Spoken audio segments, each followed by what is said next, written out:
Print and electronic media సోదరులకు నమస్కారం. చొప్పదండి నియోజకవర్గం గంగాధర మండలం నారాయణపూర్ గ్రామంలో గత కొన్ని సంవత్సరాలుగా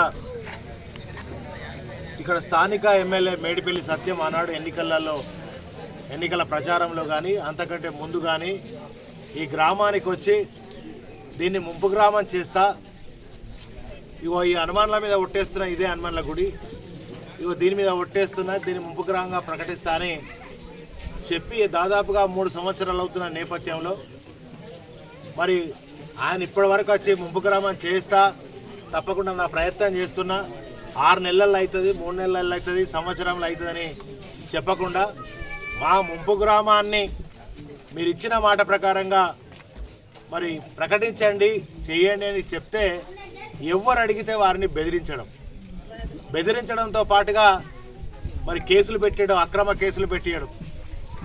కేసులు పెట్టడంతో పాటుగా జైలుకు పంపేటువంటి ఈ యొక్క బెదిరింపులు చేస్తూ జైలుకు పంపించేటువంటి పరిస్థితి ఇవాళ ఇక్కడ స్థానిక శాసనసభ్యుడు ఈ నారాయణపూర్ గ్రామాన్ని ముక్కలుగా చేసే సందర్భంలో ప్రజలలో అనేకమైనటువంటి ఆందోళనలు క్రియేట్ చేస్తూ వాళ్ళు ప్రాణాలను అరిచేతిలో పెట్టేటువంటి పరిస్థితి.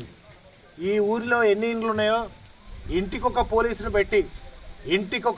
పెట్టి వాళ్ళను భయాందోళనకు గురి చేయడంతో పాటుగా అక్రమ కేసులు పెట్టి నిన్న మరి ఊర్లో సర్వే వస్తున్నారని చెప్తే ఆ సర్వే కాడ నిలబడ్డటువంటి వాళ్ళు కొంతమంది ఇక్కడ ఆ సర్వేల దగ్గర లేనటువంటి వాళ్ళ మీద కూడా అక్రమ కేసులు పెట్టి ఈ ముంపు గ్రామం అడుగుతారు, ఆ బిడ్డ మీరు మీ సంగతి చూస్తా, మీ అంత చూస్తా అని మేడిపల్లి సత్యం వాళ్ళని బెదిరించడం, అంతేకాకుండా అక్రమ కేసులు పెట్టి పాపం వాళ్ళు భార్యో కాడ, పిల్లో కాడ, కొడుకో కాడ ఒక చెల్లె చెప్తాంది, మా డాడీ ఏడి అని నా బిడ్డ ఏడుస్తుంది సార్, నేను మా డాడీ ఏడున్నాడని చూపించాలి సార్ అని ఆ చెల్లె ఏడుస్తున్నప్పుడు నాకు కూడా నిజంగా దుఃఖం వచ్చింది.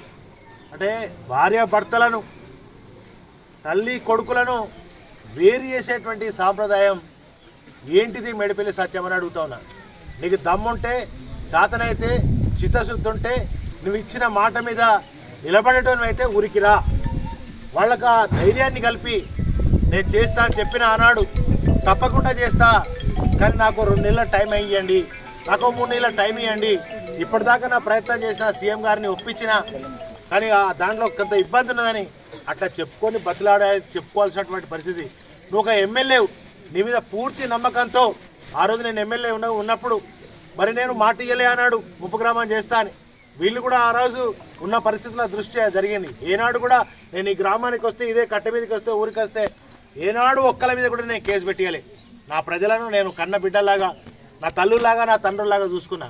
కానీ మా ఊరు నీకు ఏమన్యాయం చేసిందే? నేను గెలిపించినందుకేనా, నిన్ను నమ్మి గెలిపించినందుకేనా మా ఊరిలో ఇంతమందిని గోస ఉంచుకుంటున్నావు, కేసులు పెడుతున్నావు? మరి ఈ గ్రామంలో ఆత్మహత్యలు జరిగే విధంగా ఒక ప్లాన్ చేస్తున్నావు.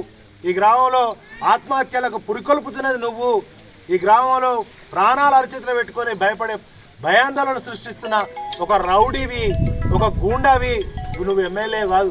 ఎమ్మెల్యే అంటే కాన్స్టిట్యున్సీకి, గ్రామాలకు కన్న తల్లి లెక్క, తండ్రి లెక్క, ధైర్యాన్ని ఇచ్చడం లెక్క ఉండాల్సినటువంటి బాధ్యత ఉంటుంది ఎమ్మెల్యే అంటే బెదిరించడము, కేసులు పెట్టడము, భయపెట్టించడం కాదు.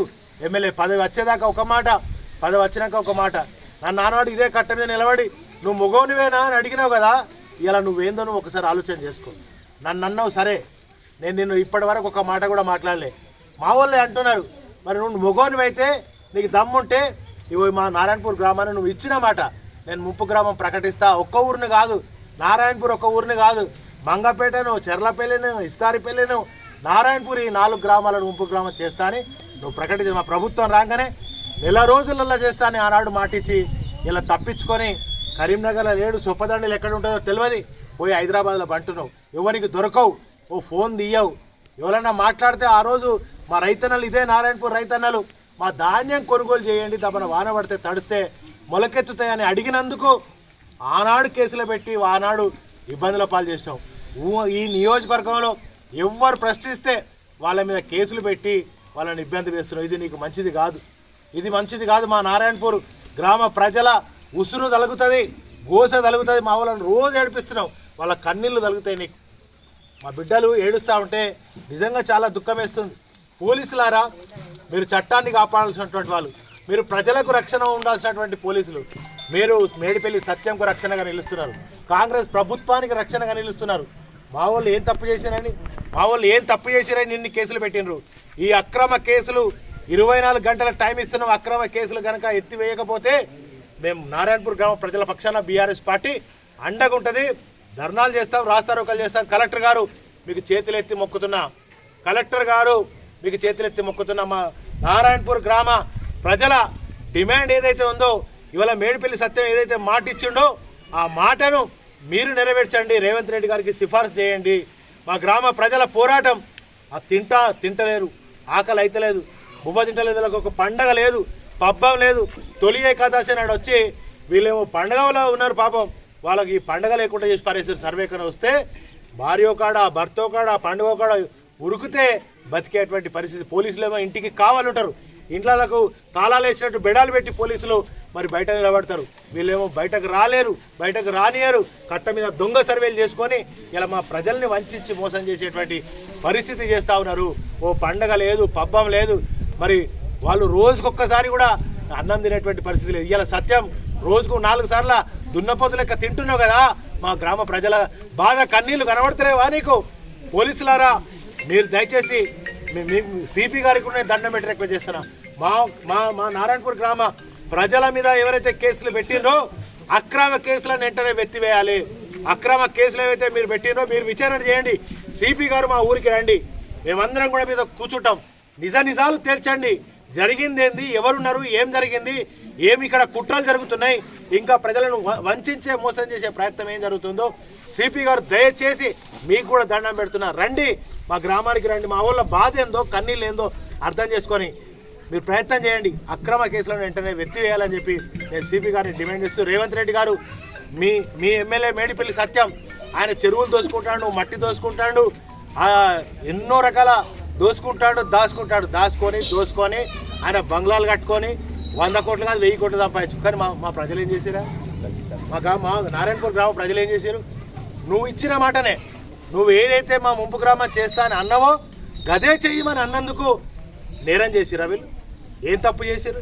వీళ్ళని ఎందుకు జైలుకు పంపుతామని అడుగుతున్నా. మేడిపల్లి సత్యం, నీది ఎక్కడ బిడ్డ? మా ఊరోళ్ళు ఏం చేశారు బిడ్డ? నిన్నేమన్నారు బిడ్డ? నువ్వు మా నారాయణపూర్ గ్రామం మీద ఎందుకింత పగబట్టినావు? మా ఊరి ప్రజలను నీకు నోరు లేదా? మా వాళ్ళు ఇంత ఏళ్ళ కొద్ది అరికోస పడతా అంటే, పోలీస్ స్టేషన్ల పొట్టు తిరుగుతా అంటే, కేసులు ఎంబడపట్టు తిరుగుతా అంటే, కేసులు పెట్టించి పోలీస్ స్టేషన్ల పొట్టు తిప్పించి భయాందోళనలు చేసి శాతగాని దద్దమ్మా నీకు నిజంగా చేతనైతే నేను ఈరోజు అంటున్నా నారాయణపూర్ నుంచి, నువ్వు మొగోనివే అయితే మా ఊరిని ముంపు గ్రామం చేస్తాను మాటిచ్చినావు కదా. ఈ కట్ట మీద ఇదే హనుమాన్ల గుడి మీద ప్రమాణం చేసావు కదా. చలో ఇచ్చి చూపి నీకు దమ్ముంటే. గది మొగతనం అంటే. ఇలా మా వాళ్ళని జైల్లోకి పంపుడు కాదు. మా నారాయణపూర్ గ్రామ ప్రజలు అమాయకులు, వాళ్ళ మీద కేసులు పెట్టుడు కాదు నీ మొగతనం అంటే. బెదిరించుడు కాదు. నీ గూండాలు మా నారాయణపూర్ గ్రామ యువకులను వేధిస్తున్నారు. సంపుతం రా అంటున్నారు. మేము చావడానికైనా సిద్ధం, ఈ ప్రజల కోసమే చావడానికైనా సిద్ధం. కానీ మా ముంపు గ్రామం సాధించే వరకు మా ప్రజల పక్షాన, మా ఊరి పక్షాన తప్పకుండా బీఆర్ఎస్ పార్టీ నారాయణపూర్ ప్రజల పక్షాన నిలబడుతుంది, కొట్లాడుతుంది. ఖబర్దార్ మేడిపల్లి సత్యం, ఇంకొకసారి మా వాళ్ళ మీద కేసులు పెట్టే ప్రయత్నం చేస్తే ఊరుకోం బిడ్డ, తన్ని తరిమేస్తాం. నీది ఇక్కడ కాదు. అయినా మా ప్రజలు నిన్ను కడుపులో పెట్టుకొని కాపాడుకొని గెలిపించుకున్నారు. ఆ కృతజ్ఞత ఏది నీది? నన్ను ఊరోన్ని అయినా కూడా నువ్వు ఇచ్చిన మాయ మాటలకు, నువ్వు ఏడ్చినందుకు, నీ దొంగ మాటలకు, నీ మాయ మాటలకు, నీ ఒట్లకు, దేవుని మీద వేసిన ఒట్లకు వాళ్ళు నమ్మి వాళ్ళు ఓట్లేసాను. నువ్వు గెలిచినావు. ఇలా గెలిచేదాకా ఒక మాట, గెలిచినాక ఇంకో మాట మా ప్రజలను మోసం చేస్తున్నావు కనుక ఖబర్దార్ మేడిపల్లి సత్యం, ఇచ్చిన మాట నిలబెట్టుకుంటావా నిన్ను తరిమే సమయం వస్తుందని చెప్పి మేము నారాయణపూర్ గ్రామ ప్రజల పక్షాన డిమాండ్ చేస్తున్నాం.